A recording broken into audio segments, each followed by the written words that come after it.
Good morning. Good morning, Yael. So I wanted to talk today about a little uh, about a chat that I had the other day. Um, I saw a post, and I saw a post from someone. Um, she was. I don't remember the exact post, and I don't have it in front of me. I'm sorry. Um, but the gist of it was, um, she was checking the job market and trying to see where she fits in. Okay. And she in the post she also talks a little bit about herself and said that she's beat cancer. She's been through some stuff in her life. The most she's ever made in her life was like $32,000 a year, and she's looking at the job market and feeling way overwhelmed. Mm. So she was looking for advice or some, basically some direction. So me being me, I had to chime You in. being you. You asked, I'm going to answer. um, so what I pointed out to her was that as she's looking at the job market, she's trying to figure out where she fits in. And it brought to mind fitting a square peg into a round hole, Mm. because she didn't talk at all about what she wants to be doing. I don't even know what she does for a living. I have no idea. But the point is that she talked about all these external things. The only thing she talked about herself was the hard times, or what she considers hard times. The fact that she hasn't made very much in her life. She hasn't earned very much um, steadily. She's talked about, her personal struggles, that, she beat cancer. So she's been through stuff. Mm. So I know she has strength in her. Um, So that's really the only thing I know about her from that post, except for the fact that she's not content with where she is, which I admire that, because she's looking to expand. She's Right. looking to grow. So that brought to mind, that's why I wanted to have this conversation today, because I think I want to talk about the importance of looking inward and what that means. Um, Looking inward versus looking outwardly Mm-hmm. for who you're supposed to be. Um, and I've thought of that in relationship aspect. I've lived my life as far as relationships that way. In my former life, I'll say, I'll call it. In what way? Tell me more what you might mean. Well, back in the day when I was trying so hard to, find my forever, and I put air quotes on that. Um, I was I would look at the guys that I'm interested in, and what did they want? What were they looking for? And I wanted to be that. Mm. I worried a lot about how I looked. I worried a lot about how I presented myself. Do I look cool? Do I look like a dork? Do I look like an idiot? Do I look, for some of them, do I even look bimbo enough? So I wanted to be the person that they wanted, but I didn't know who I was at the time. Sure. Um, so that's what came to mind for me. Okay. But the job market for her, I could say the same thing, where she's trying to figure out. I'd love to know. And like I said, this is just a post, so the conversation didn't get any farther. But it inspired this conversation. For her, for someone in that situation, I would like to find out what what does she want to be doing? What has she been doing? And what does she like about what she's been doing? And what does she hate about what she's been doing? Except for the fact that she's not making very much money. Sure. Um, I would find out more about her. You So know, I wanted to find out your thoughts about just the direction of that conversation. No, I think that's interesting. You're bringing me back to mind when I was in corporate finance. Mm-hmm. I had, in similar ways to what you're describing, with how, did you your appearance to guys, to the people you were interested in. I did similarly with my career in that, I got my master's degree. I started working on, getting my CPA.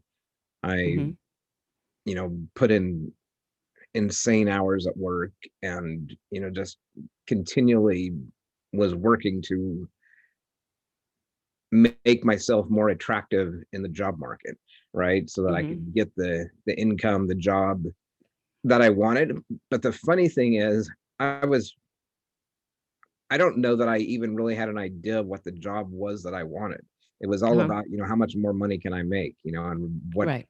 what job title can I get. And because of the position that I was in, I had the blessing of having recruiters calling me, and I honestly, I still have recruiters. I I actually got a call yesterday. I got a call yesterday from Addison Group, and I said I didn't recognize the phone number because I've long since deleted, all the all their phone numbers and stuff. So she called and she said she's from the Addison Group, and I was like, oh, I'm no longer in the area, so you might want to just take me off off your list.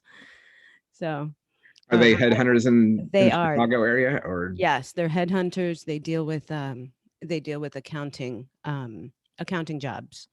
Sure. Um, so yeah, they were calling. I told her, I said, thanks for thinking of me though. I appreciate that. That was kind of cool. It's been a Yeah. couple years and she's still thinking of me. Right. So it's nice to have to be desirable in that Mhm. respect, to Right. have that external validation. Hmm. The problem is that if all we're looking for is external validation and Right. never look for that internal, not so much validation, but internal resonance, right? Hmm. How That's a good way well to put it. That's a great way to put it. how well does this resonate with who I am, right? Hmm. I talked with someone yesterday who is her career has been being a voice teacher, and one of the tools that she uses are these crystal ball crystal, what are they called, not vases, but they're singing bowls. That's Oh, what it's like. okay. Oh, I and know they're exactly what that is. and they're Yeah. crystal, and they just have this incredible resonance. There's this Hmm. great vibration there, and it's Right. just, really has an if you've ever been in a room with where someone is using one of those singing bowls, whether it be metal or crystal, or even if it's a gong, Right. but you can not just hear it, but you can feel it, right? Yeah. That it just resonates throughout you. And so when I was focused on the external, what jobs can I get? What jobs are in the area? What can I do in order to be attractive to the businesses that are in my area, Hmm. without ever listening to, well, what is this thing that really resonates with me?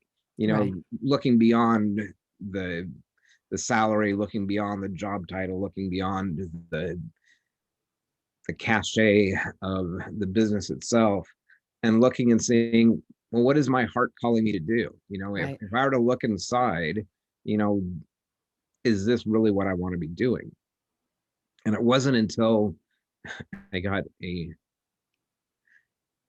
deafening blow to my inner gong that said, you're way out of where you, Where you want to be. yeah. I mean, it was, on one hand, it was this deafening gong, but on the other hand, it was this deafening silence as well. Hmm. It was very jarring. There was no cheering crowd. Right. There was no part of you cheering yourself on, saying, yes, you're doing it. Come on, let's go. Keep it up. There's no part of you doing that. Your whole and I say this, I'm speaking only because I understand because I've been there. So there was no part of you saying, "This is fantastic. I can't wait for more." Every part of your being was saying, "Ugh, another day at work. Oh God. Okay, fine." And you were spending all your time, and I correct me if I'm wrong. You were spending all your time thinking about what part of this can I add to my resume so that I can look even more attractive to someone else who will pay me more so that I can reach my goal of being a millionaire so that I don't ever have to work again. Yes, something along those lines. Something like that, right? Yes. How can I look good, on my performance review? How can I look Right. good on, whatever? Right. And it was, and meanwhile, I've got, at work, I'm typing in,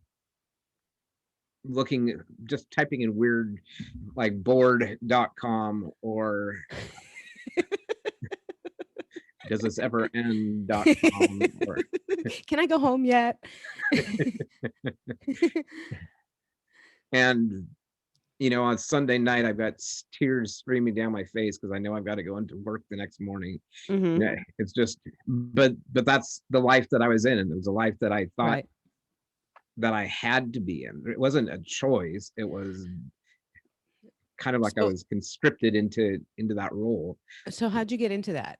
I'm curious because I have my own ideas of how I ended up there. Because you and I have a similar story as far as that goes. We both ended up in accounting, and we both were in accounting and ended up here in this space. Right.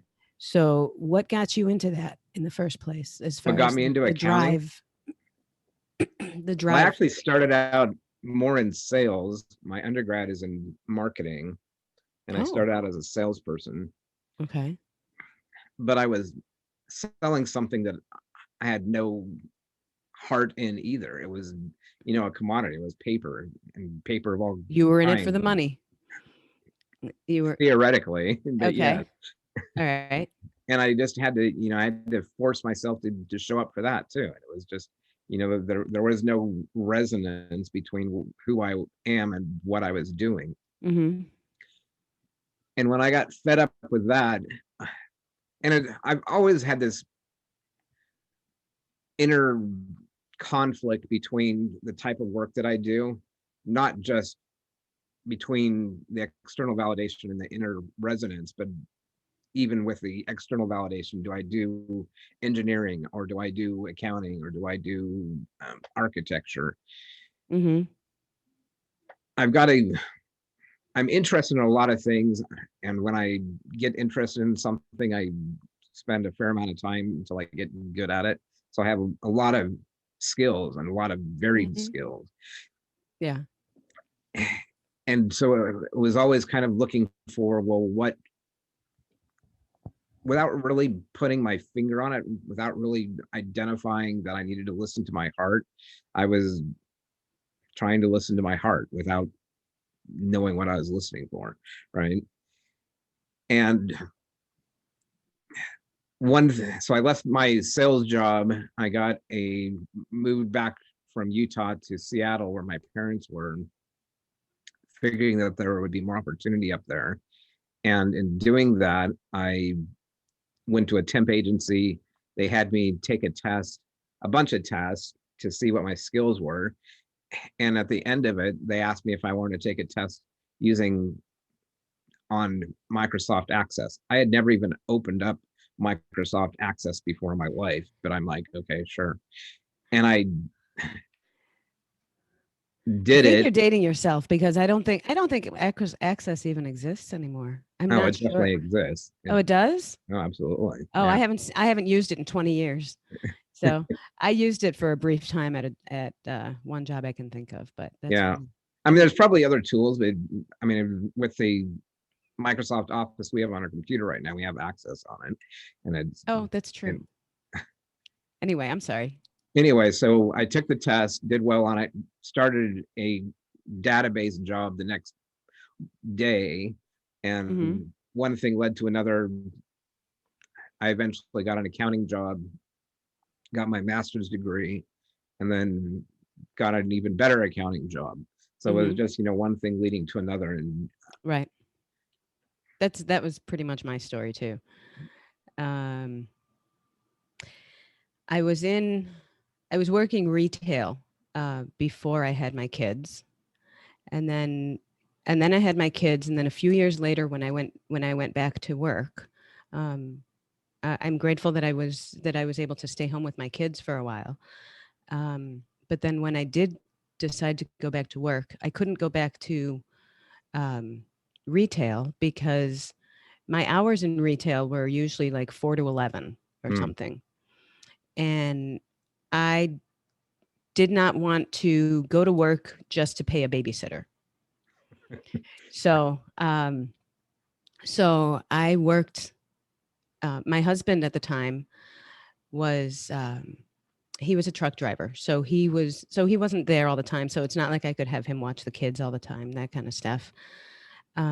So I worked to put my kids in a daycare because paying by week for a daycare was so much cheaper, plus then I could get a deal, that kind of stuff.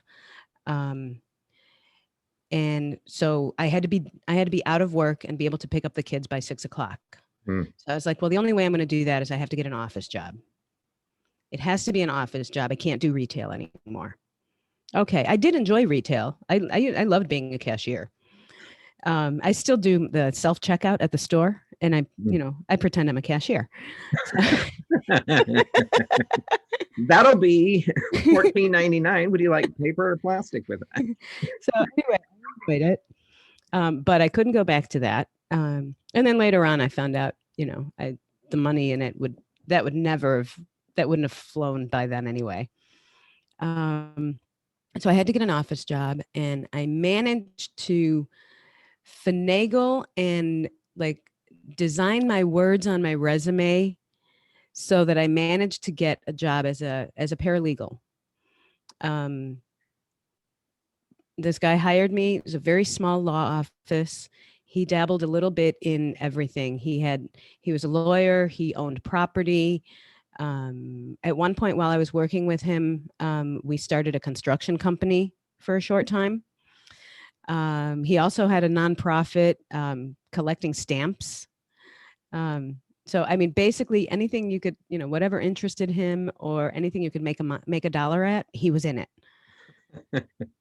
So I learned tons from that job. And I'm still friends with him. Um, so I learned a lot from him. But I left that job to go to because I wanted a job with benefits because his office he paid me cash. I was under the table. Hmm. I not for any that's how he paid anybody, but Okay. I needed a job with benefits. So someone told me about a job in medical billing. So I moved over there, and then for medical billing, I ended up doing in the accounting office of nursing homes, Hmm. and that's where I spent most of my career. Hmm. Started out in the office of nursing homes, and then I went to a corporate office, and then I missed being in the nursing homes because I missed talking to the residents and stuff like that, and getting to know their families and just the connection. Sure. So, but that's where I spent a majority of my career. Huh. Um, and then, ironically, years and years later, I literally fell into a job as a community support specialist. Um, at a group home for people who are who face challenges with their mental health. Hmm. Um, it was a wonderful organization, and it was close to my house. And someone um, when she first called me about the job, I you would have thought I was trying to convince her not to hire me because I was like, wait, what's this job again? Have you looked at my resume? Because my resume was all full of corporate, accounting stuff. Sure. And she wants me to be a staff at this group home for people, with mental health challenges, which is more like a counseling position. Hmm. And I was like, what? Really? Are you sure? You want me to do what? Anyway, so that brought me into this space because that's when I started diving into personal development and stuff like that. Hmm. So that's kind of a really, really, really quick, brief, overview of Sure. how I got here. But I did go into the accounting thing, and my worry there, like through that whole part of my life, was just um, I would take the next job. The last 4 jobs I had in that space were from headhunters. Hmm. Headhunters would call me up saying, "Hey, I've got this job doing what you're doing, just a little bit higher." That's how I ended up in corporate. They called me up and said, "Hey, I know what you're doing for a living," because I was in the nursing home. So they knew I was in the accounting office there. Sure. And they said, "Hey, how would you look like to work at a corporate office? Doing what you're doing, but at corporate." And me, I'm thinking, "Oh, that makes me a hot shot." It's kind of like an eighth grader going to high school, Sure. you know? So I get to be I get to be, in corporate. That makes me a big shot now. Instead of answering to corporate, I'm going to be corporate. Hmm. So I loved that part of, being in corporate, you know, Right. um, being the one people answer to instead of answering to someone else. But anyway, so my concern there was always, can I make more? Can I make more doing that than what I'm doing now? And I thought my goal was always just to make more than at my last job, Hmm. to Hmm. be Yeah. to become more important and make more money than at my last job or than at my current job. So what So, has shifted from that? And I similar, it is like a progression, mhm, more of a linear progression than right, it is a transformational progression, right? right. So what took you out of kind of marching to the corporate drumbeat, if you will? When I finally took a step into the counseling job, at some point, like I said, that's when I got into personal development and I started exploring myself. Hmm. And I realized what I enjoyed about that job. I loved the connection. I loved helping people. I loved feeling like I was connected with the people I was working with. I loved feeling like I was making an impact in their lives directly, not just Mhm. from the back office, whatever, but I Right. could directly help people get to where they want to be. And I loved that connection. Do you think that would have ever happened if that job hadn't fallen from the sky into your lap, so to speak? No, I don't think so because the reason I actually when I was younger, somebody asked what I wanted to be when I grew up. When I was in high school, I wanted to be a social worker. Hmm. I always wanted to be a social worker back then. And then when I was in high school, I asked my social worker. I finally got up the nerve to ask her. Um, I was curious about, so how much do they make and what's it take to be a social worker? And I was kind of trying to head in that direction or whatever. Sure. Then she told me there was a lot of schooling involved and they don't make a lot of money. So I was like, okay, never mind. And I hated school when I was in it. I certainly was not going to go back to school. Right. So the school thing, that was a turn off right there. And then they said, and then she said they don't make much. And I was like, yeah, okay. Well, that's just not going to happen. So, but, you know, 20, 30, yes, about 25 or 30 years later, um, when it finally occurred to me that money was not the end all be all, Dun! right? It took me that long. So there was that. And then, like I said, if that position, I still never went back to school, and I still have people giving me a hard time, saying with what you're doing now, imagine what you could do with a degree. Hmm. For me, that's part of my story is that look what I did without a degree. Right. Yes. So imagine what I could do. If you think that I need a degree, well, I could if I wanted to, but I don't want to. Right. And the point is, it's my life. I don't want to. I don't have to. Exactly. Despite, my dad always saying, be good in school, go to college and get a degree and all that stuff. My dad and society and all that. Well, it's interesting how you did have done all that you've done without the degree. I've Mhm. done what I've done with the degrees. Mhm. And, what I'm doing now doesn't really require a degree. You know, Mhm. it it's more about life experience, and how do you tell a good story, and how do Right. you create something that doesn't exist, right? Mhm. There, it reminds me of a conversation I had with a early on in probably 20 years ago or more. He was doing work that I was interested in doing, but never felt that I could do it. And he was a graphic designer. And the point that he made was that to do the work that he was doing, that it actually was a benefit to not have an advanced degree or even like a bachelor's degree, Mhm. that because that stifled creativity or whatever, right? Right. um There were I'm there were I was in HR in for part of that the corporate life. I was in HR, and there was something that I learned is, in certain lines of work, you actually prefer someone who does not have experience, because then they have to unlearn everything they've learned in order to learn the ways of your company. right. So if someone does not have experience, you're starting from a clean slate.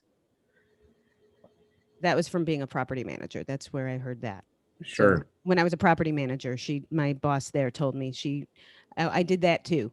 So she told me she told me that she was looking for someone that did not have experience. And I was like, oh, that's perfect. I don't have any. That was from being a property manager. That's where I heard that. So Sure. there we go. Property manager. My boss there told me I did that too. So she told me in this conversation, as I see it, if you don't mind. No, please. Um, the reason we're having this conversation is I think that, the lady that posted that, um, if she hopefully she hears this. Like I said, I was not able to connect with her. This is just a post that I found, that a friend of a friend, that my friend wanted to know what advice to give this woman. Um, so if she were to see this or hear this, I would the advice that I would give her would be, figure out what you want. Figure out what you want to be doing, what you have been doing. Um, Write down what you want to be doing. That's one list. And then on another sheet of paper, write down what you have been doing, not the job titles, but what your responsibilities were, Hmm. and what parts you liked and what parts you just absolutely can't stand. Um, and get to know yourself and figure out a new job title. Figure out the job title that you really want, that you're really going for. And that's what's going to resonate with you. Um, and then draft your resume, put a spin on whatever experience you've had, put a spin on everything, moving in that direction. Mm-hmm. That would be the advice that I would give the girl that I was talking about. So, what do you think? What are your thoughts on that? Well, it's similar to what I've done. When Mhm. I wanted to get into the work that I was doing, I would I'd look at to see who else was doing something similar to what I was doing. Mhm. What language were they using in order to describe what they were doing, and how could I frame what I was doing had done in order to more closely align with what it was that I wanted to do.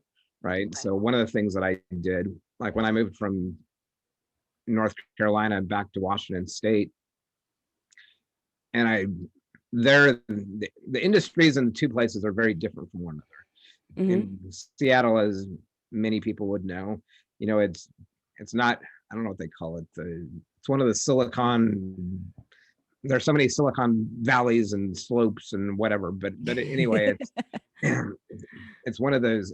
There's a lot of tech that there, Hmm. Microsoft and Amazon and so forth.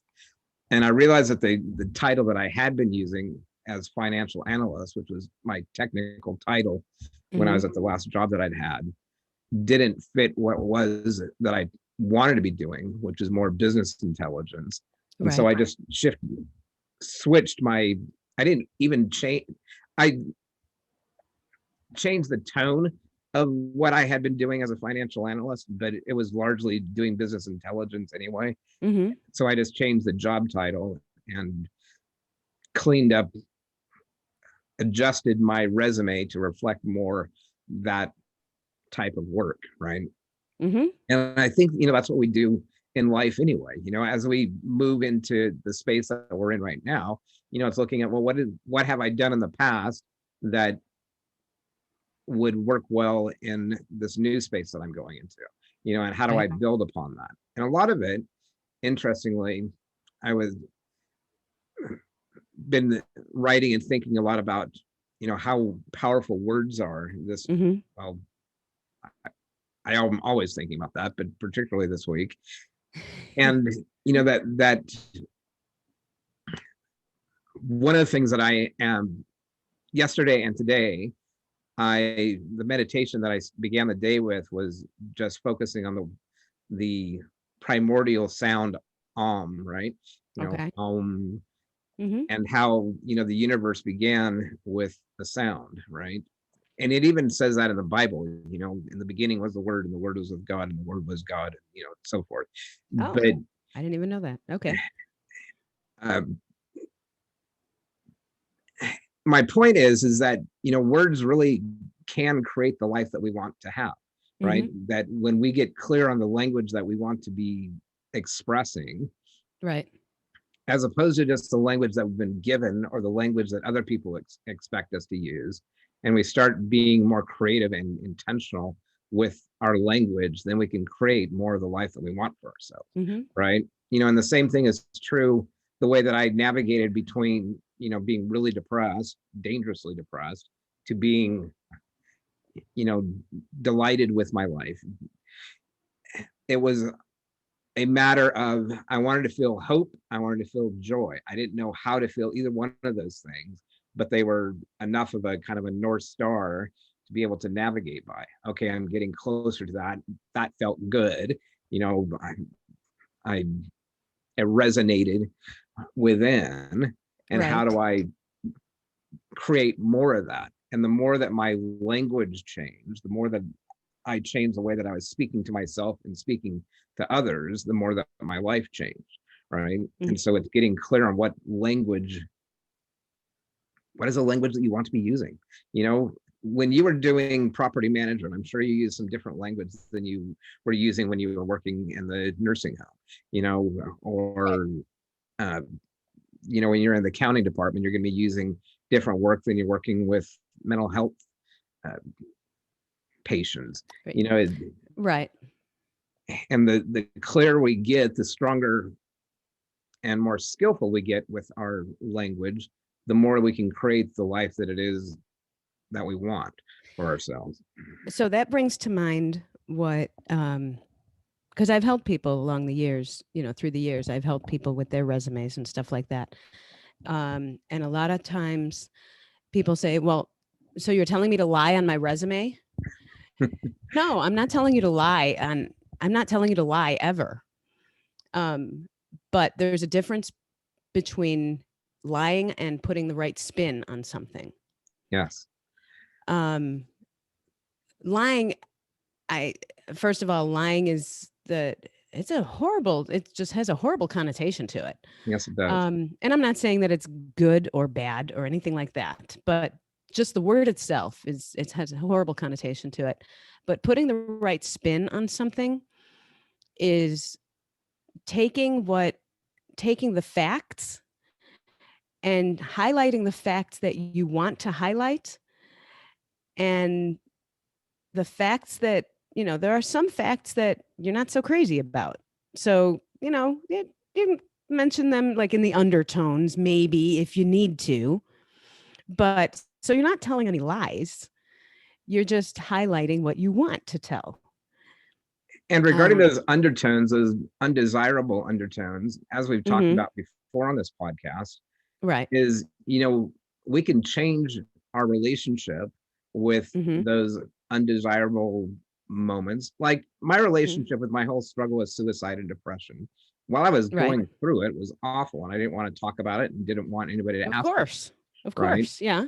And now that I'm on the other side of it, I don't know if happy is the right word, but I'm, you know, and maybe it is the right word. I'm happy I, to talk about it because I of, you seem proud that not proud that you went through it, but proud that you got through it. yeah. And I Yeah. mean, it's just such a stark contrast between, the way things Mm-hmm. were and the way things are now.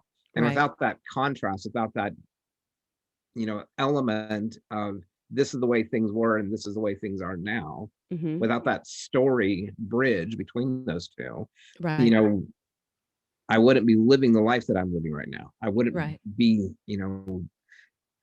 God forbid you enjoying who wouldn't I be living am. any life. God forbid had it gone a different direction, you wouldn't be living any life right now. That's very true. Yeah. So had it gone in a different direction. And I was So learning to use language that was at first uncomfortable for me, mm-hmm. right? When I noticed that, I'd say things to myself or say things to other people that didn't resonate, that didn't feel good. Mm-hmm. I began the process of looking, well, what can I say that does feel good, that does resonate? And, Right. and when we're putting ourselves out in the world, when we are projecting ourselves, whether that be through a resume or an interview or just a conversation with somebody, Right. we can choose the words that frame us in a good light, you Mm-hmm. know, or we can choose words that cast a shadow Mm-hmm. over who we are and what we do. And it's not lying, it's just changing the lighting, so to speak. Right. Yeah. Right? Oh, that's a great way to put it. So yeah, there are certain words that make us feel good and certain words that just feel icky to say. But sometimes but people avoid the words that feel icky to say. They don't want to talk about it.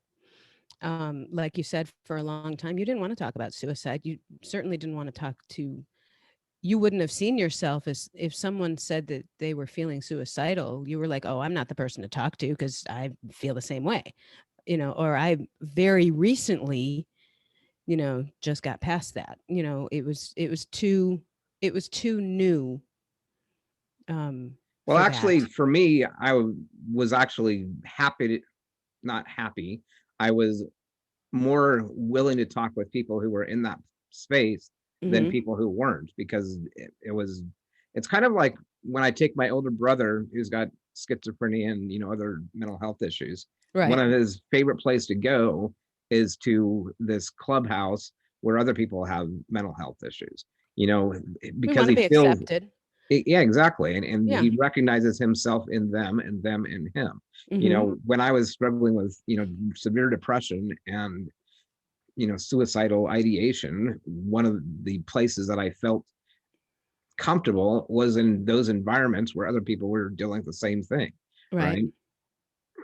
right? um, so it wasn't that I did not ever say, I'm not the person to talk to. My comment was more, I'm there too, and how do we, you know Okay. let's keep up the Let fight. let me put it okay, let me put it a different way. You're right. So I'm gonna go back a little bit farther in your journey and say while you were still in it, you didn't wanna talk about it because you were lost in your head. Hmm. You didn't Well, wanna talk and it about it was at with the the people time. who weren't there that I didn't want to talk to about it, because they didn't understand what I was going through. They Okay. didn't have the language, they didn't have the understanding, they didn't have the listening for what I was going through. So Those when you were people, when you were going through it, you probably don't even remember this. It's such a minute detail, or maybe you might. When you were going through it, when can you think of that someone started? like making you talk about it, like how you're feeling, like that you actually wanted to end things and stuff like that? Therapy. Therapy? And um did you go into therapy of your own accord, or did someone encourage you? No, I went on my own accord. Okay, so you knew you're like, this is not right. I should not be feeling this way. Well, honestly, at that time of my life, I had to do something. I Okay. mean, struggling the way that I was struggling and being committed to continue the fight rather than give up in defeat. What And do you mind if I ask, what was it that at the time when you were feeling like that, what was it that gave you something to live for, that you're like, I got to keep fighting for? Was it your family? Was it your I mean, that was part of it. I What hope you don't mind talking about this. Oh, I don't mind. Okay. Uh, what kept me going That uh, made you seek out therapy, I mean. was knowing that, and I therapists can be incredible, wonderful people, but they can Mhm. also be absolutely the worst thing in the world. I mean, it really You gotta depends find the on right one. Yeah. exactly. And I've had really amazing therapists, and I've had terrible therapists. Mhm. Um, Me too. therapists that if things were different, I probably wouldn't be here because the way that they interacted. I mean, it was just so judgmental, which was just crazy. It's like, you either do it this way or you don't. It's like, Right. but the last therapist that I had, and the one that I had the longest relationship with, she had her own struggles and was understood and could relate to what I was going through and could express that and caused me to let go of holding it all in and start sharing what was happening with me with Mhm. her. And Right. then from there to start sharing with other people. Although I also have to say that one of the first places that in a way I started even before therapy was just journaling. Although when I go back and Mhm. look at my journal at those times, I rarely spoke about what was going on, inside. You were longing to talk about it. You just didn't know who to talk about it with, it Right. sounds Even with like. myself, even with Right. journaling. And Let me throw a little wrench into the works here, by the way. That that job that as a community support specialist, that job that sure. literally fell into my lap. It was my therapist that threw that job my way. I was seeing a therapist at the time, and he knew I wasn't happy with what I was doing. I was working a temp job, doing billing or something like that, and he knew I wasn't happy with that, and I was looking for something else. And he asked me for my resume. I gave him my resume. I didn't think anything of it. I figured he probably just had somebody to forward it to. And then a few weeks later, I got this call about this job. So he's the one that, and she told me he's the one that gave her boss my resume, and he spoke highly of me, and he said he thinks it would be a perfect fit and blah blah blah or whatever. And who would know better than my therapist, because he knows who I am. Sure. Yes. So, and that's actually how I fell into that job. Huh. Wow. Well, we probably ought to tie a bow on this. Yes. So we began by talking about, this post that you had seen, Mhm. and some looking in rather than just looking out. Mhm. What is the takeaway for our audience? How can they learn from our journey, from our story? My hope is that what they take away from hearing our conversation, is that they start to look at how they are trying to fit themselves as a square peg into a round hole. Who are you trying to be, and who told you to be that person? Mm, And from that, figure out who you are. That's my hope, that people will take away from this conversation. thank you. And my hope is similar. And part of that looking within is I my hope is that when you look within, not only do you see the pain that is inevitably there, but that Mhm. you also see the beauty that is there as well. That you Right. find the gold inside because it's there. You know, I when I was in therapy and was first encouraged to share what was going on inside, Mhm. it was really I was incredibly resistant to it.